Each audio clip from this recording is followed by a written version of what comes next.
Muchísimas gracias, Berto. Lo cierto es que si no llego a ser yo, me enfado. No, es broma. Muchas gracias, Berto, Bruna, Sousa, por la invitación, porque como dices, yo he estado muchas veces como, ¿no?, como público, como oyente, entonces me hace especial ilusión estar aquí. Y además sois las manitas invisibles, vosotros, ¿no?, que hacéis que los Creative Morning de aquí de Madrid se hagan fetén. O sea que también enhorabuena, enhorabuena a vosotros. Muchas gracias al resto por venir, porque, jolín, es una pasada que nos conectemos tantas personas a esta hora de la mañana.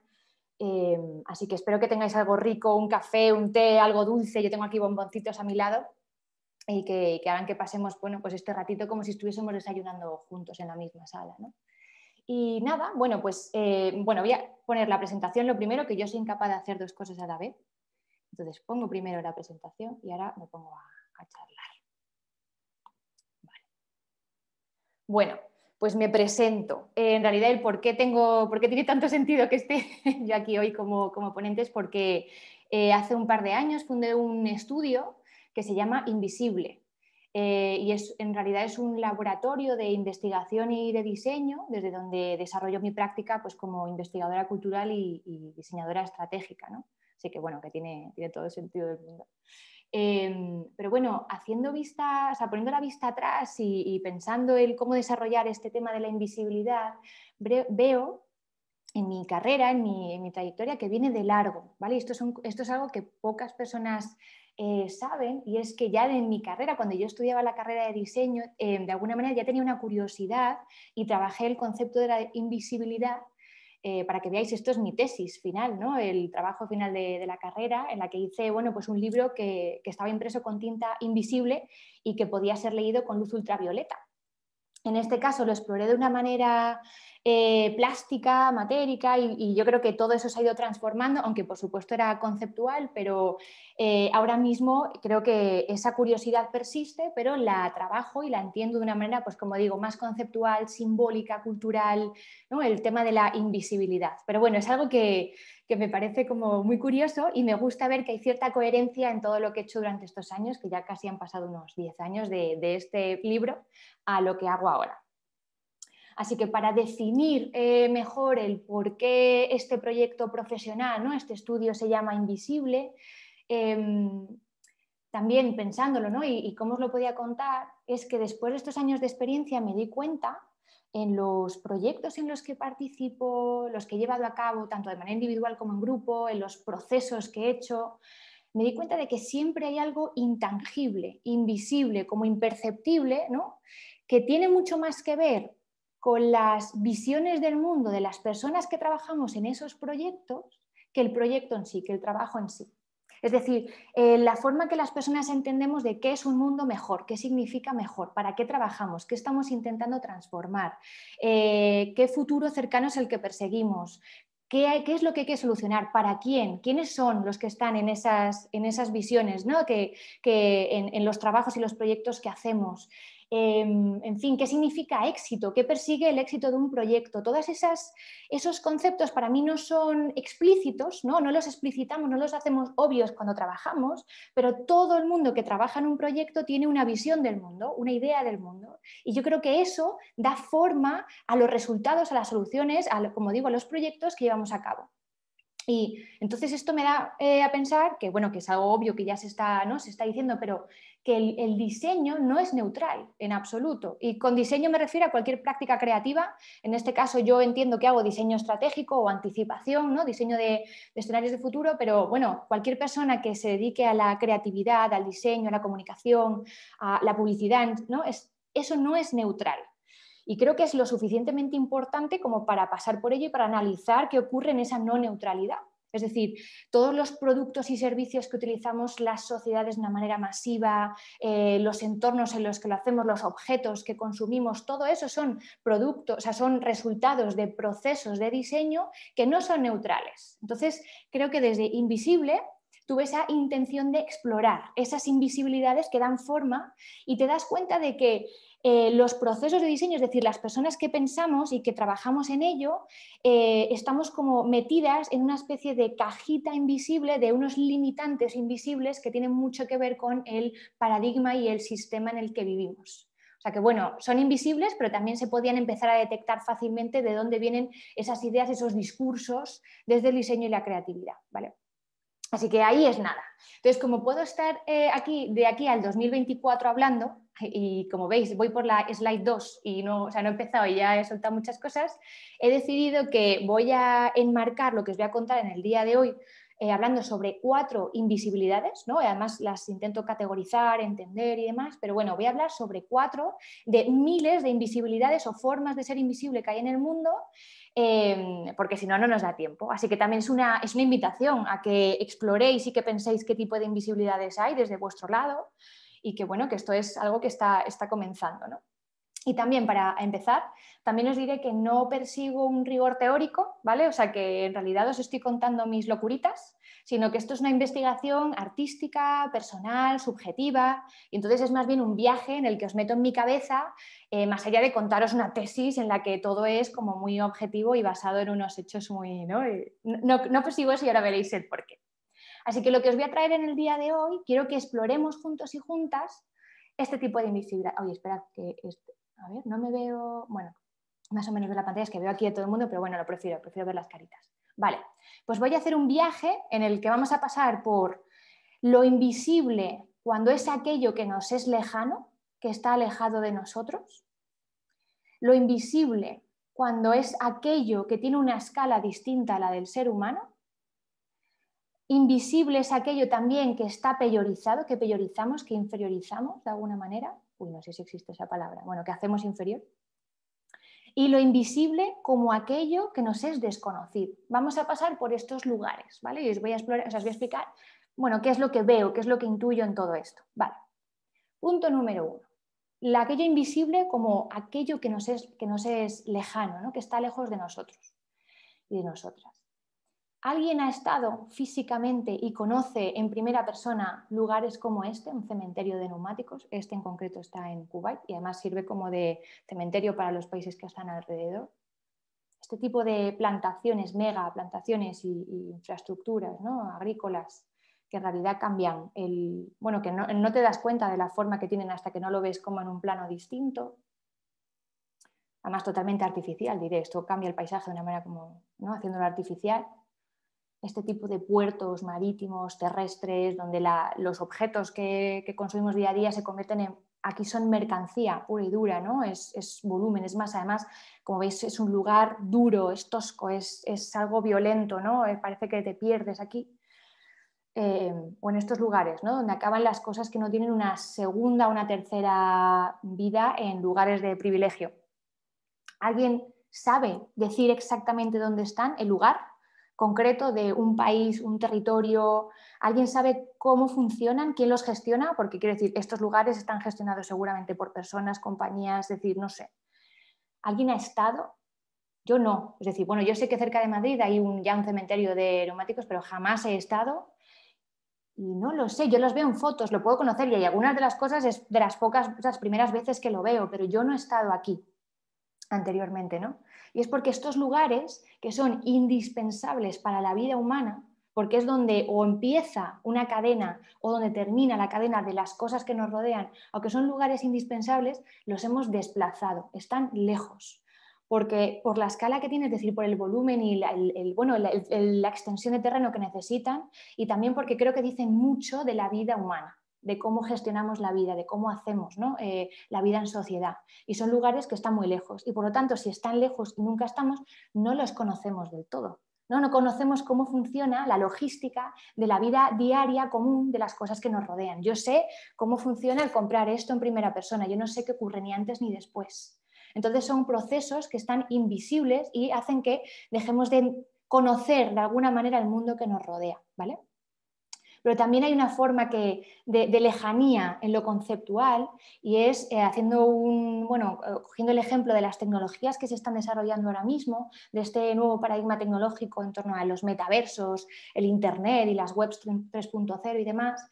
Sí conocemos y sí vemos, ¿no? y interactuamos con las interfaces que se desarrollan para interactuar con esos mundos, pero no tenemos ni idea, es decir, están muy alejados de nosotros la infraestructura tecnológica que los sustenta. Es decir, los modelos de negocio que están detrás, las compañías, pero dónde se desarrollan esas compañías, dónde están los datos, dónde se gestionan los datos, dónde se almacenan, dónde está todo eso, ¿no? Eso es invisible y por lo tanto tenemos de alguna manera el contacto, ¿no?, directo con fragmentos pequeños de esa tecnología, pero no lo vemos, no vemos del todo. Y entonces es un mundo, ¿no?, son mundos que dan forma, obviamente, a la vida diaria que tenemos, esto es nuestro día a día, pero no conocemos del todo porque nos es invisible aquello que nos es lejano. Bien, bueno, vamos a pasar dentro de este viaje a otro tipo de invisibilidad. Aquí lo que quiero contar es ese tipo de cosas invisibles, no perceptibles por el ojo humano porque trascienden la escala humana, la escala antropocéntrica y por lo tanto nos es muy difícil observarlo de manera física, pero también interactuar con ello porque no hay empatía, ¿vale? No lo entendemos del todo, no lo vemos y por lo tanto lo tratamos de una manera distinta o simplemente es invisible para nosotros y nosotras. Por ejemplo, es habitual, yo creo que quien no ha visto esto, o quien ha visto, mejor dicho, esto en las ciudades, en el entorno que nos rodea o en los pueblos, ¿no? Estos, bueno, a mí me parece muy común verlo en las fachadas, ¿no?, de ciertos edificios de piedra, en los árboles, ¿no? Estos líquenes y estos musgos, en realidad es vida, es un organismo, son ecosistemas vivos, pero yo hasta muy poquito, hasta que no he puesto la atención en darme cuenta de que esto es eso, como un ecosistema y son organismos vivos, no, para mí era un paisaje que formaba parte, incluso los he tocado, me he sentado encima de ellos, en las rocas y demás, pero no he puesto la atención en entender mejor cómo funcionan y para qué están ahí. Hay un proyecto muy bonito que no me acuerdo realmente el nombre, es una pena, pero sé que aquí en Madrid, por ejemplo, hay un colectivo que hace unas derivas y unos paseos por Madrid para buscar los líquenes dentro del paisaje urbano, es decir, en los árboles, las fachadas, en el suelo, y los busca porque son indicadores biológicos de lo que está pasando en ese entorno, ¿no? Es decir, son señalizaciones de, bueno, cómo se está viviendo en esa situación en concreto, es decir, si hay exceso o falta de polución, de CO2, de oxígeno, cómo es la luz en ese entorno, si hay otra vida, si hay otras formas de vida, hay otros seres vivos alrededor, o si no hay, que eso también puede significar bastante, ¿no? Es decir, que la única vida que hay en ese barrio sea la humana y los animales que consideramos animales de compañía, pues eso es, ¿no? Han desaparecido pues, los polinizadores, la vegetación y este tipo de líquenes. Bueno, pues son indicadores biológicos, naturales, del entorno que nos rodea que pasan desapercibidos totalmente. Así que esto es una invitación a que ahora cuando bajemos a la calle nos fijemos en los árboles que tienen hongos, líquen, algún tipo de seta incrustado, adherido, o donde hay hojitas, donde hay donde hay vegetación en la ciudad, porque eso dice mucho. Pero son cosas que pasan totalmente desapercibidas porque la escala hace que no las lleguemos a entender y a empatizar del todo. Aprovechando que uno de los patrocinadores, ¿no?, de estas charlas es Convida, es ahora, es decir, desde hace muy poco, cuando entendemos que este tipo de organismos, de microorganismos y de vida sintiente y de ecosistemas vivos, pues que tiene sus beneficios entrar en contacto con ellos y entrar en simbiosis, es decir, la kombucha al final son lo que entendemos, bueno, hay personas o somos personas que las podemos beber por razones X, ¿no?, es decir, del propio producto, pero estaría genial que entendiésemos qué estamos bebiendo, es vida y es vida que está haciendo que haya un win-win entre estos dos cuerpos, el suyo y el nuestro. Entonces son escalas que son muy difíciles de entender a menos que te interese, que profundices, entonces ya deja de ser invisible. Hasta entonces es invisible, pero luego es imposible no verlo, no ver que hay vida con la que estás compartiendo y con la que estás coexistiendo, ¿no? Pero hay otra escala distinta, es decir, nos hemos ido a una escala muy pequeña, muy distinta a la del ser humano y por lo tanto nos es como todavía difícil de ver y de observar. Y hay otra escala que aunque sí que es antropocéntrica, tiene una magnitud tal que también nos es muy difícil entender. Es decir, todas estas visiones de la transición hacia un mundo más ecológico, más sostenible, con medios de transporte de energía renovable o eléctricos, etcétera, no lo pongo en duda y menos da una piedra, pero nos tendríamos que dar cuenta de que, bueno, que a lo mejor 1 millón de coches eléctricos tiene mucho sentido y es una solución sostenible. Los miles de millones de coches eléctricos siguen siendo coches que, aunque tengan un tipo de fuente de energía distinta, tienen neumáticos que van a acabar en estas escombreras sociales planetarias, un montón de componentes que siguen siendo de plástico, un montón de componentes que seguimos teniendo que extraer de la Tierra, ¿no? Entonces hay unas magnitudes que las tratamos de una manera como muy superficial y muy idílica, porque creo que no vemos la escala visible, o sea, no vemos qué significa eso en términos de cifras de volumen de objetos, como para fomentar este tipo de visiones y de narrativas utópicas, ¿no?, de futuro. Y luego ahí está, con esta imagen quiero explicar algo que está entre las dos escalas, entre lo micro y lo macro, y que eso es más complejo aún, es decir, se empieza a complejizar la historia y ya veréis por qué. Esto es una foto que representa la problemática de los microplásticos, ¿vale? Que entonces los microplásticos de una escala, estaremos de acuerdo que ínfima, pequeñísima, ¿no?, microscópica.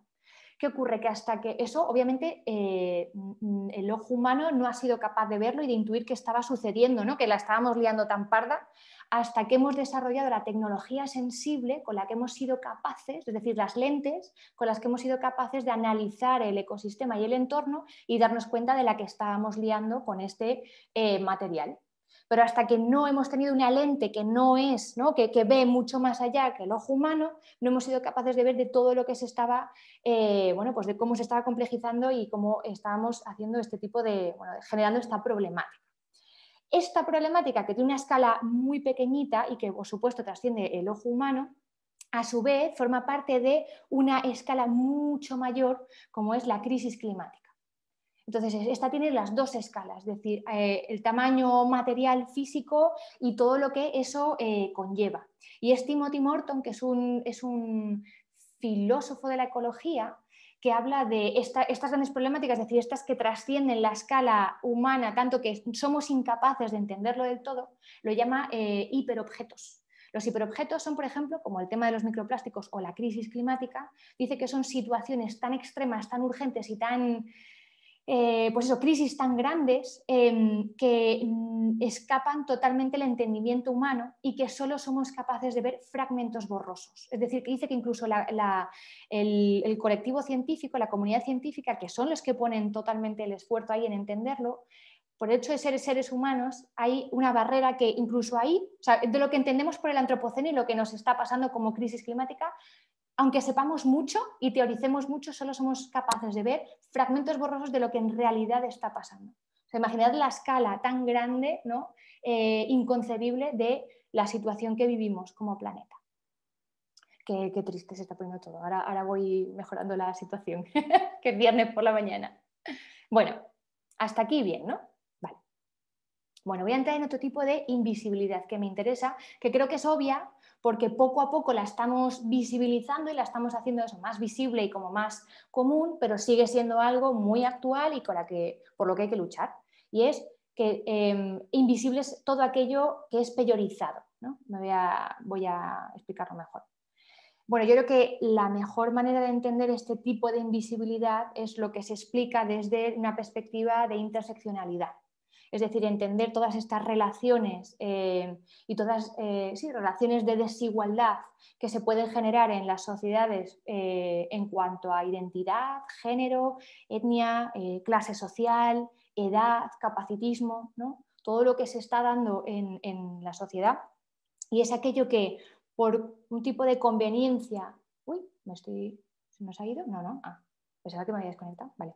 Pues es decir, es aquello que el poder o un lugar en concreto por conveniencia hace invisible, invisibiliza, es decir, hace todo lo posible para que no tenga los mismos privilegios y las mismas capacidades de salir a la luz por un tema de entenderlo inferior. Así que yo creo que poco a poco, como digo, bueno, ha habido una transformación en visibilizar y hacernos visibles, ¿no? De una manera, bueno, pues como digo, paulatina, pero hay que luchar mucho porque sigue habiendo una invisibilidad brutal en muchísimas personas y otros seres sintientes. Entonces, por no ponerme, porque esto nos puede dar para 800 años y creo que es algo que habría que explorar con mucho mimo y mucha sensibilidad, voy a coger un detalle concreto de cómo esta invisibilidad hacia lo peyorizado, hacia lo inferior o hacia lo diferente, hacia lo otro, mejor dicho, que me interesa, y es esa, ¿cómo decirlo?, violencia invisible que vivimos la mayoría de las sociedades, sobre todo las que vivimos en ciudades grandes, medianas, pequeñas, y es que las ciudades no están hechas para un estándar, que me gustaría saber qué estándar es, pero las ciudades no están hechas para niños, en absoluto, para gente mayor, para gente con discapacidad. Ay, perdonad un segundo, que se me acaba la batería, ya decía yo, que se me había olvidado. Ay, uy, a ver, un momento. Por favor, qué horror. Ahora, qué susto me acaba de dar. Los nervios invisibles de, ay Dios santo, sí, sí, sí. Vale, bueno, pues eso, esa violencia invisible que hemos familiarizado, es decir, que la hemos hecho común, la hemos aceptado, la hemos digerido y no nos damos cuenta, pero que si realmente visibilizamos cómo vivimos, ¿no? Y cómo es el entorno en el que vivimos, nos damos cuenta de que no está hecho, de que está hecho para una media que realmente no somos la mayoría, ¿no? Entonces, bueno, me gusta de alguna manera también desde Invisible explorar como digo, todas las capas, todas las escalas, y creo que entender estas invisibilidades agresivas me parece interesante. Bien. Y voy a pasar a otro tipo de invisibilidad, que es acerca de lo que nos es desconocido. Todo aquello que no conocemos, todo eso, los famosos, ¿no?, que se escucha ahora, los no sé que no sé, nos es invisible, no sabemos dónde están hasta que los conocemos. Y a esto me gustaría empezar esta parte haciendo referencia a una pieza que vi hace muy poquito en una exposición que os recomiendo absolutamente si estáis en Madrid, que se llama Un lago de jade verde, que está en Centro y que lo han diseñado y los comisarios son el Instituto de Estudios Postnaturales, en el que tuve el placer de ir a una visita guiada, y entonces una de las personas que nos lo estaba explicando nos comentó la intención de esta artista, a ver si lo digo bien, Jana Winderen, que es de origen noruego. Y decía que el artista, hizo una pieza sonora, ¿no?, envolvente, en la que escuchas un montón de ruidos, sabes que son animales, es agua, es viento. Y es que el artista quería explorar qué hay en el límite entre el océano y el agua, ¿no?, y el hielo, o sea, el océano y el hielo, mejor dicho, es decir, esos lugares marginales. Pues dice que hay otros seres, hay otros elementos, hay otros animales que suenan, que huelen, ¿no? Es decir, que dejemos de pensar en estos lugares como algo arquetipizado, ¿no?, algo como muy, no sé cómo decirlo, que no pasa nada, ¿no?, salvo esa imagen como idílica y arquetipizada de lo que tenemos, y en realidad hay muchísimos otros seres ocultos para el ser humano por el hecho de no acercarse, no pensar y no pensar en ellos. Y me encantó eso de que suenan y huelen. Entonces, bueno, me gustó mucho explorarlo en ese sentido. Entonces, lo desconocido nos es invisible. Y justo creo que el universo se pone a favor de estas cosas porque después, de unos días después, de hecho esta última semana, el artista Olafur Eliasson compartió en sus redes sociales esta pieza, no suya, pero esto es un espectrograma. Es una representación visual de las frecuencias sonoras de los lenguajes y los sonidos que hacen los animales que comparten un hábitat.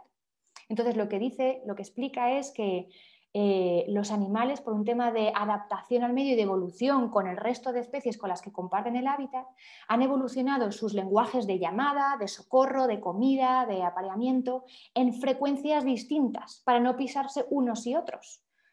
Entonces, esto que es absolutamente invisible por el ser humano, uno, porque, obviamente tiene una frecuencia distinta, y dos, porque no prestamos esa atención. Nos es totalmente ajeno todo lo que tenga que ver con el mundo natural que entendemos como fuera de nosotros. Nosotros no somos nosotros y la naturaleza. Entonces, nos es totalmente desconocido, salvo entornos específicos que lo estudian, ¿no?, el entorno académico y científico. El ser humano no, y hablo generalizando, no prestamos atención a ello. Además, me gusta mucho algo que dice Olafur Eliasson, el cómo lo analiza críticamente, y dice que el ser humano es la única especie que no tiene en cuenta estas otras frecuencias y que intenta pisar, es decir, pisa constantemente con sus propios sonidos, con los aviones, los barcos, los coches, el tráfico, la maquinaria, la minería. Es decir, no nos damos cuenta de que probablemente estemos afectando, ¿no?, a esas capas invisibles de otros seres con los que compartimos la vida. Así que, a mí esto me toca, ¿no?, porque yo personalmente creo que me considero sensible hacia esto. Y luego, por ejemplo, eso desconocido que nos ha sido invisible hasta hace poquito tiempo, nos sigue siendo invisible muchísimas cosas en general, pero poco a poco vamos poniendo atención en cosas que desconocíamos, otras formas de inteligencia no humanas. Hace muy poco que se empieza a hablar del tejido micelial, ¿no? Esta red construida y fabricada por hongos, por setas y por este tipo de ecosistema micelial que es igual o más de sofisticado e inteligente que la inteligencia humana y sobre todo que es más interesante y más sofisticada que nuestro propio Internet, que nos parece la panacea de la sofisticación. Bueno, pues este tejido, esta red, son lo que generan estos hongos para pasar información en entornos vastísimos, es decir, enormes entre especies, no solo entre ellos, sino con otras plantas, otro tipo de vegetación, otros árboles y otros seres. Entonces se pasa información de cómo está un lugar, si le falta agua, si le faltan nutrientes, si hay algún tipo de enfermedad, si hay algún tipo de plaga, si se pueden ayudar entre ellos. O sea, imaginad lo interesante que es y cómo no esto se está empezando a explorar con un fin utilitarista, voy a decir, ¿no? Porque ahora ya están saliendo incluso marcas que utilizan el tejido micelial como para fabricar, bueno, pues propio tejido, ¿no? Entonces, creo que deberíamos ser un poquito más, abrir un poco más los ojos a esas otras formas de ser, incluso otras metáforas que son igual de interesantes, pero que no son invisibles porque no son humanas. Y algo que me permitiese, bueno, las personas que me conocen ya saben que yo empiezo a enrevesar la historia y que dices, no entiendo por dónde va hasta que termina todo esto, y eso me encanta, pero quería buscar un tipo de historia o de imagen o de ilustración, algo que me permitiese hacer como cerrar, ¿no?, el círculo entre todas esas invisibilidades que, hombre, pueden quedar más o menos atadas o de una manera muy abstracta, pero soy muy fan de Miyazaki, ¿no?, y de estos imaginarios que crea, ¿no?, gracias al estudio Ghibli. Y creo que esta parte de la historia del viaje de Chihiro me permite como contar esas invisibilidades de una forma mucho más poética, ¿no?, y que me gusta mucho. Y es en este momento de la peli, sin hacer spoiler, en el que la protagonista trabaja en un onsen, en unos baños japoneses, y se les acerca, o sea, llega como cliente un dios apestoso, un dios pestilente, ¿no?, y tiene una forma así como un monstruo. Y no quieren abordarlo, es decir, no quieren limpiarlo, es como ¡buah! Y es como una tortura, es un ¡buah! Lo rechazan y simplemente hacen el esfuerzo y dicen, venga, vale, vamos a empatizar con ello, ¿no?, vamos a entenderlo y vamos a ayudarle. Cuando empatizan, ¿no?, y cuando lo entienden y quieren hacer algo por él, por este dios pestilente, lo empiezan a limpiar, ¿no?, y empiezan a hacer un esfuerzo por ver un poquito más allá de que es un monstruo. Se dan cuenta de que era un monstruo porque estaba lleno de millones de objetos, de mierda literalmente, de cosas que había fabricado el ser humano, ¿no? Es decir, si por algo no podíamos empatizar es porque estaba lleno de una capa creada por nosotros, era nuestra culpa el por qué ese dios era un dios pestilente, ¿no? Y tenía una serie, pues como digo, de invisibilidades o de capas que nos impedían ver realmente qué es, ¿no?, en su profundidad. Y una vez que lo limpian, lo tratan, lo cuidan, ¿no?, y conviven con ello, se dan cuenta de que es un espíritu del río. Es algo precioso, es algo que incluso tiene una vida, es una metáfora distinta a la que, o sea, tiene alma, es una especie de animismo, ¿no? Y es cuando pones la intención de observar y de intuir, de sentir más allá de lo obvio, más allá de lo que observas con los ojos, ¿no?, con esa capacidad sensible directa. Así que eso es una invitación a sentir ¿no?, y a ver con ojos distintos y a buscar las invisibilidades que nos expanda el mundo. Esto que me encanta parafrasear, sobre todo porque, jolín, creo que, o sea, me interesan mucho las cosas que hace y dice la gente. Tuve el placer de asistir a una de las charlas que dio Joana Moll, que es una investigadora cultural, y ella hablaba de la tecnología, o sea, ella hablaba sobre que si no podemos ver cómo está hecha la tecnología, cómo son los algoritmos, cómo es el código, dónde se generan esos datos, qué es, hay un riesgo a que no podamos entenderlo del todo. Y si no podemos entenderlo, dejamos de conocer el mundo que nos rodea. Bueno, pues desligándolo de la tecnología, sino viéndolo desde un plano más general, todo aquello que si no lo podemos ver, entre comillas, no físicamente, sino no lo podemos sentir, no queremos poner la atención ahí, hay también un riesgo de que no podamos entender lo que nos rodea y por lo tanto no conocemos en absoluto el mundo en el que vivimos. Y eso es un riesgo y además es una pena, ¿no? Es como si del mundo en el que vivimos viésemos un fragmentito, pero no es el mundo completamente. Hay muchos mundos, hay muchas formas de hacer esto mucho más complejo y mucho más rico. Entonces, esta es una invitación desde Invisible a enriquecer y a complejizar los mundos. Y diréis, ¿qué trabajo más raro? O sea, ¿esto cómo lo vinculas con tu práctica, ¿no?, como diseñadora? No se me puede olvidar que yo soy diseñadora estratégica, yo me dedico a hacer, pues eso, narrativas, estrategias, identidades, culturas, ¿no?, que ayuden a compañías o colectivos a desarrollar un trabajo, una actividad. Entonces, ¿cómo aplico todo esto? Y esto, vuelvo a decir, es una invitación para todas las personas del ámbito creativo es desarrollar, bueno, el diseño per se tiene una serie de principios, de valores, ¿no? Y de incluso de metodologías y formas de hacer con formas de pensar, hay una ética dentro del diseño. Pues es que lo hagamos más grande y que trabajemos dentro de los invisibles, que los incluyamos con nuestro pensamiento de diseño desde una sensibilidad hacia lo diverso, lo no lineal, lo multiescalar y lo no solo humano. Esto es como, quiero terminar con esto sabiendo la audiencia en la que, ¿no? en la que estoy, el entorno en el que estoy, y es cómo vincular todo esto, estas invisibilidades, estas fuerzas invisibles, estos entornos no perceptibles y estos mundos, ¿no? aún por ver, cómo podemos utilizar todo esto que estamos empezando a darnos cuenta en nuestro día a día. Bueno, pues hay valores, hay principios de diseño que podemos empezar a incluir. Y es esto, es decir, principios de diseño, un mantra de diseño que tenga en cuenta lo diverso, lo no lineal, lo multiescalar y lo no solo humano. Así que, bueno, pues esto es lo que os había traído para hoy, que como os digo, puedo estar hasta el siglo que viene, pero lo importante es, si lo que vemos es importante, lo que no vemos es todavía más. Me gusta acabar con esto, ¿no? Es como hay muchas cosas más que nos rodean. Así que nada, totalmente abierta a que discutamos, conversemos, veamos dudas. ¡Yeah!